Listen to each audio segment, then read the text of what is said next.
So the first time I went to jail was an enlightening experience, to say the least.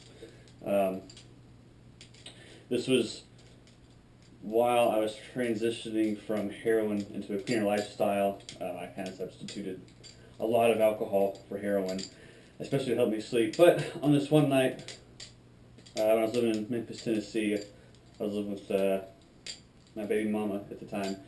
And the guy across the street was a drunk. I mean, he would be crawling around on his porch in the middle of the night. He was so drunk, type of drunk, just beyond gone.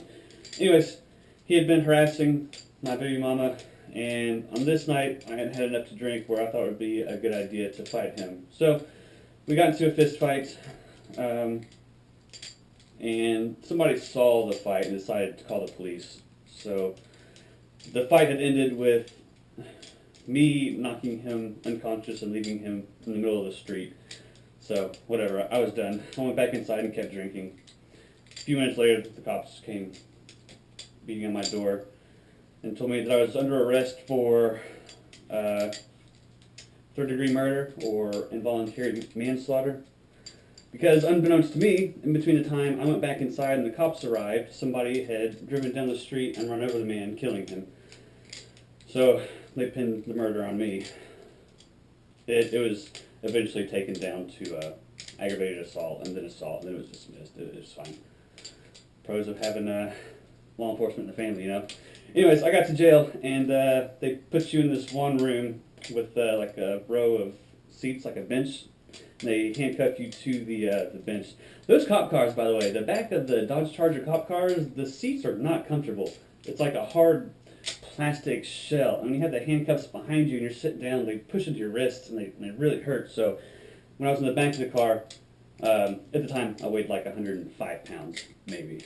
I was able to get the handcuffs, underneath my legs and in front of me, and the cop opened the door to ask me a question, and I immediately saw that and pulled his baton out and told me he was going to break my hands if I didn't put him back behind me, which was a lot harder than getting him out in front of you. So don't do that if you're arrested, okay? Bad idea. So there I am, sitting in the initial room. I'm still drunk, so I walk in thinking I'm badass. There's nobody in there. It's going to be fine. Whatever. They do the search thing. They search everywhere. And then they put me in this room where I have to completely get naked first. And there's this big window in front of me with a slot. I have to get naked and turn around in front of this lady that was in charge of the duty there, I suppose. So I get naked. I have to give her all of my clothes. She goes through them. I'm still standing there naked. I'm drunk, so I'm feeling invincible still. And then she hands me my my navy blue, like, scrubs type of uniform. Feel like they've been sitting in starch forever. And they gave you flip-flops to put on, like those sandals people wear with socks. It's just got the strap over the top of it. Super uncomfortable. I kept my socks on, which I got yelled at for constantly, but I wasn't taking those goddamn socks off. And then they put me into another room. I thought that was it. I thought that was the one room I had to wait in until I got to my cell. I got to another room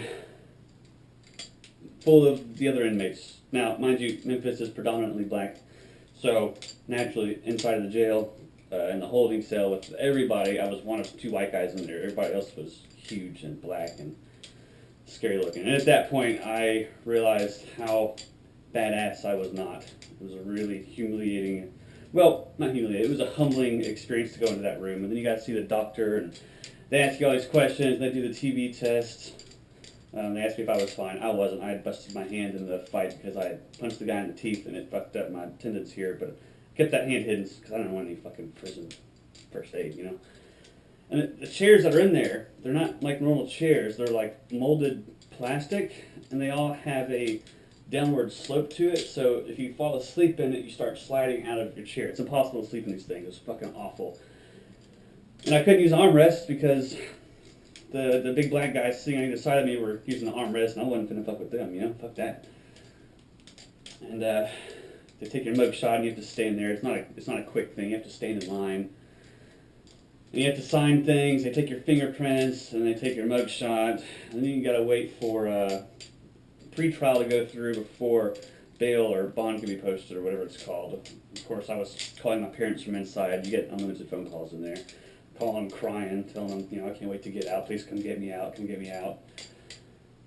And when it was lunchtime, the guards would come by and they had these brown bags they would literally throw at you. They wouldn't hand it to you. They would throw them at you. And inside was a bag of expired Lay's original potato chips, and they had this sandwich that was like this thin.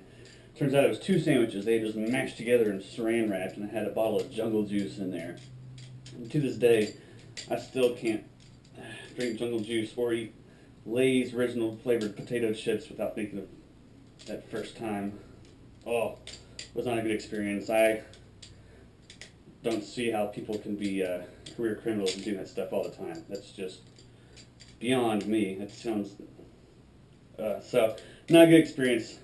None of the times going to jail was a good experience, but that first time really showed me how bad things can be, especially in a city like that.